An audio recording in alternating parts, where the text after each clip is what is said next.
It was about the time. The stream had already started, however, the camera wasn't turned on. And so the viewers waited anxiously for their queen to arrive. And then, the real show started. "Greetings my faithful servants," Kiba introduced. The camera layout was different from her normal one.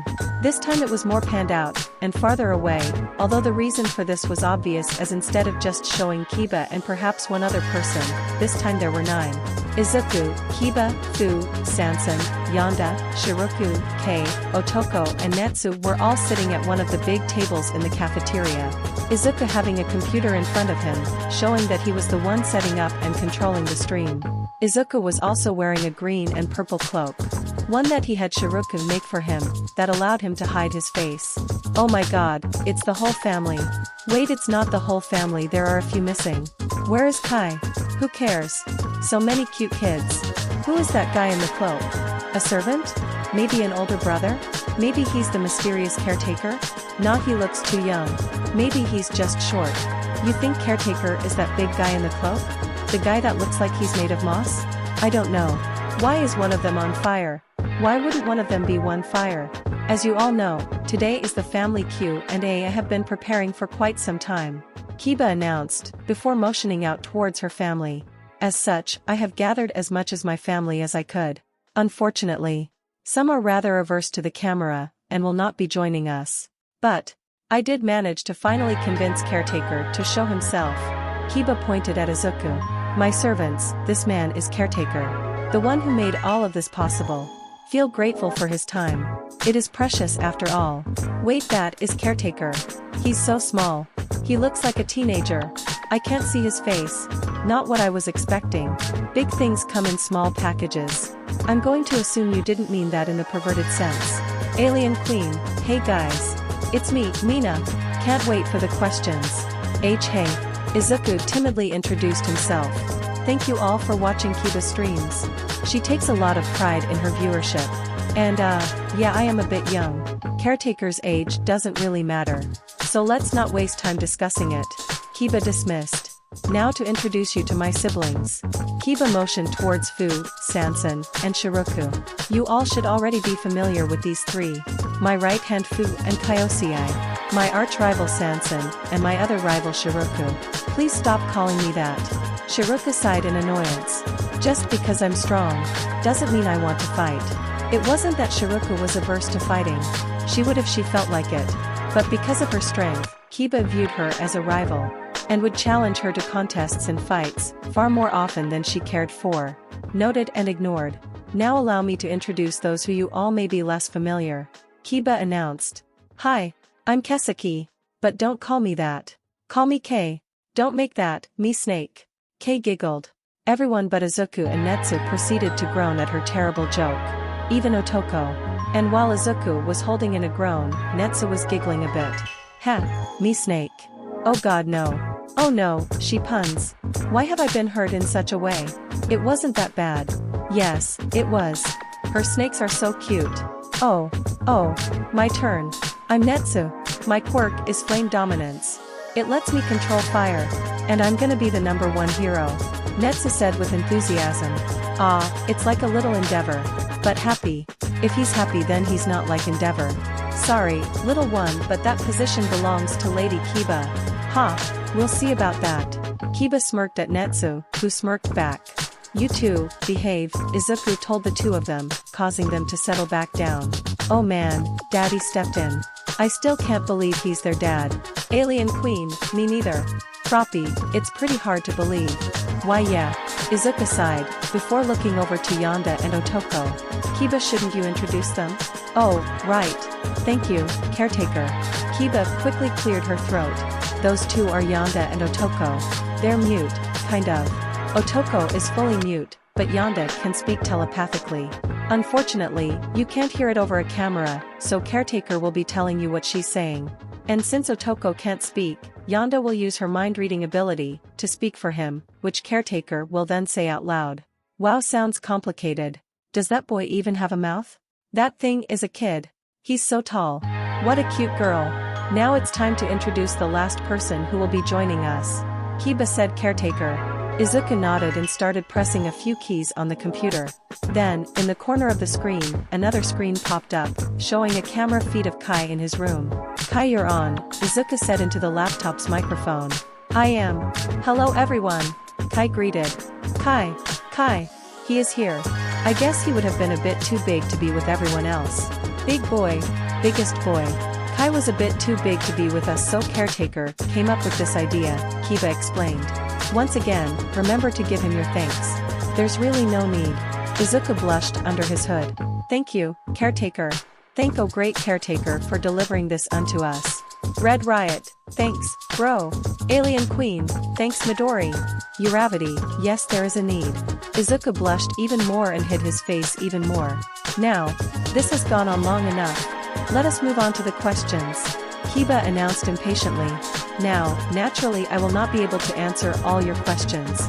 Caretaker will be selecting them, so please try to gain his attention if you'd like your question to be answered. Now, begin."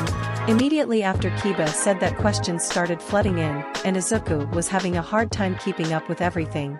Alright, let's start with this. What are all of your quirks? Izuku asked. A simple question to start with. My quirk is blood boost. When the life juice of my victims flows through my fangs, my body regains its true power and allows me to dash. Kiba got cut off. Blood boost allows her to enhance her strength, speed, and toughness whenever she consumes blood. The more she exerts herself, the faster her blood reserves drain. If she doesn't drink enough blood, she dies. Fu explained, much to Kiba's annoyance. Wait, she just dies? I would gladly give all my blood to Lady Kiba. Same. Alien Queen, same. Invisible Girl, same. Can I just give like a quarter of my blood? No. All your blood. Hey, Kiba protested. Kiba, we have a lot of questions, so try to answer these as quickly as possible, Izuku told her.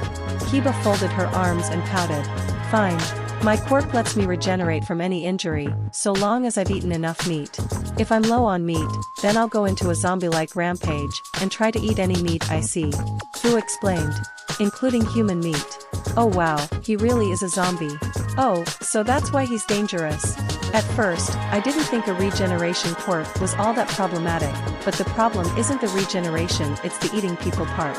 Wait, does that mean Fu could die if he doesn't eat enough? My quirk also makes me immune to a lot of things like poisons and most mental quirks. Fu continued. And it makes me immune to pain and feelings, kind of. I can taste anything either. Which sucks. 'Cause food is great. Netsu added. Oh, my quirk lets me control fire. But it's like, really, really strong. So it's hard to control. Which is why I'm on fire. Because I can't turn it off. Wait, so he's always on fire? Kinda basic. Simple but effective. Shoto Todoroki, trust me. He's plenty powerful. My quirk makes my body acid. Sanson jumped in. Like an upgraded sludge villain. Goodness, she is overpowered. Can't even hit her. Poor Kiba. My turn. My quirk turns people to stone when they look at my eyes. Kate eagerly explained. And it gives me snakes for hair. I don't know why. But I love them. Too bright. Too pure. Sunshine snake child. So that's why she's wearing that thing on her face. Would that work through screens? I don't think so. No. Kei's quirk doesn't work through screens, Izuku explained. He thought people might be afraid of being turned to stone, so he decided to put those fears to rest before it started hurting the viewership. Kai, why don't you go next? Okay, Dad.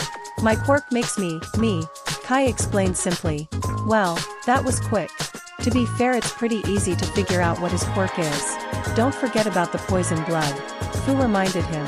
Oh right. My blood is poison. Kai had honestly forgotten about that part. Wait, what? Like the actual Hydra?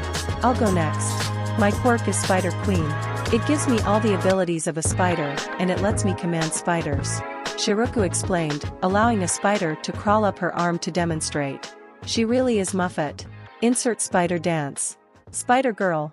The last two are Otoko and Yonda, Izuku explained on their behalf. Otoko's quirk, on top of mutating him to look the way he does, also makes it so that way if you touch him while feeling any significant amount of fear, you will combust into flames. Oh. That explains why he looks like that. Now that all makes sense. And Yonda's quirk basically replaces all her auditory sense with telepathic abilities. Izuka continued. Instead of speaking, she can communicate with people telepathically. And instead of hearing people's voices, she can hear their thoughts. Oh, so there is like, no privacy around her. So she's kinda deaf but not really? Secrets be gone. Okay, so Otoko says that it's weird. It's weird to see people so short and think that they're the same age or older than him. It's actually the same with Kai. Seeing something so big and knowing that it's close to his age is kinda freaky. Izuku explained. I know, right? When I look at Kai I think he's some ancient monster. But he's just like us. Netsu said. It is kinda weird. But everything in this house is weird. Fu shrugged. Being abnormal simply means you're better than normal, Kiba stated proudly. That is, a positive way to look at it, Izuka said. Truth. Alien Queen, yeah. That's the way Lady Kiba. She has blessed us with such wise words. She truly is a queen. Invisible girl, I love you Kiba. Froppy, honestly not a bad way of thinking. Okay, next question. Caretaker, do you have a favorite child? If not, who is the easiest to take care of? Izuka read out the question. Well, I don't have a favorite child. I love all of them equally, regardless of how much trouble they can cause at times. All the children then proceeded to look directly at Kiba when he said that. Kiba squinted at them with suspicion. Are you all trying to imply that I am the most difficult to care for? Yes, said all the kids, including Yonda, although the viewers couldn't hear it. No one here has broken as many things in this house as you, Shiruka told her. Not even that time me and Sanson destroyed some entire rooms. And if Fu weren't Fu you would have killed him a long time ago. That's not even mentioning that out of everyone, despite your quirk, you somehow managed to hurt yourself more than anyone else, Fu added. Well, it's not my fault.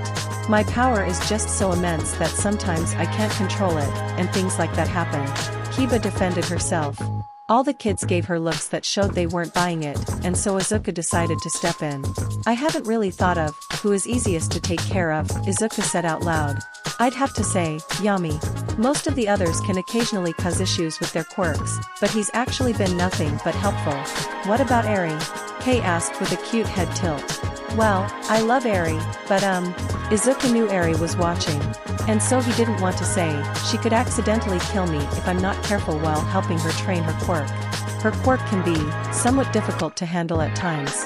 Yeah, I guess the kid who can make an army for you would be the most inherently useful. You think? Imagine having a demon wolf help carry your bags. Kiba's worth the trouble. Alien Queen, hard agree. Invisible Girl, hard agree. Alright. Izuka dived back into the chat. Next question.